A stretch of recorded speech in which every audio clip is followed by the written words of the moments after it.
አብርሽ አንተ አረየ ለካለ ሜሪጅ እኮ ወይኔ ጉዲ ፈላ አዩ አጥዋራው አብርሽ አንተ እኔ ጥፋት ሆኖ እናት አንተ አብርሽ አንተ ጁሪስት አረ በእግዚአብሔር በእናትህ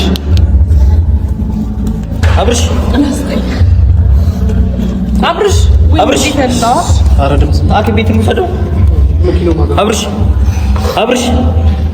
አንተ አብርሽ አረ በሚካኤል አረ አብርሽ አንተ አብርሽ እስኪ ይጠጣ በእግዚአብሔር ወይኔ ጉዴ ፈላ አብርሽ ወስኪ አረ በሚካኤል በእናትህ ቀና አድርገው ሻቢል በእናትህ አብርሽ ወይኔ በእግዚአብሔር አንተ አብርሽ ወይኔ እቺ ልጅ እንደው ምን ትሁን ጭራሽ አብርሃም እንግዲህ ራሱን ስቷል።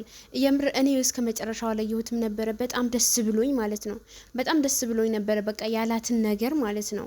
እና ለዛ ብዬ እስከ መጨረሻው አላየሁትም። ይሄ እዚህ ጋር አላየሁትም ነበረ ሁላ ማለት ነው።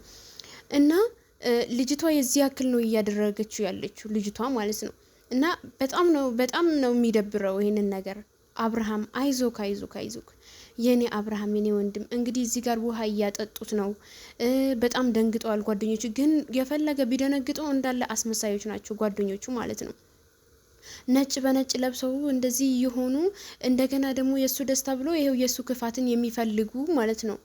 አይዞክ አብርሃም የጀግናው አንበሳው ጭራ የለህም እንጂ አንተ አንበሳው ኮነህ ጀግና ኮነህ። አይዞክ ወንድሜ አይዞክ የሩታ ባል የሩታ መከታ አይዞክ።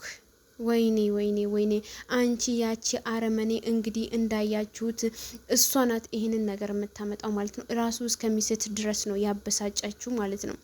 እና ሲጀመር አይወዳትም አይፈልጋትም፣ ግን ትዳሩ የምትበጠብጠው እሷ ነች። የዚህ ሁላ ያደረገችው እንግዲህ እሷ ነች ማለት ነው።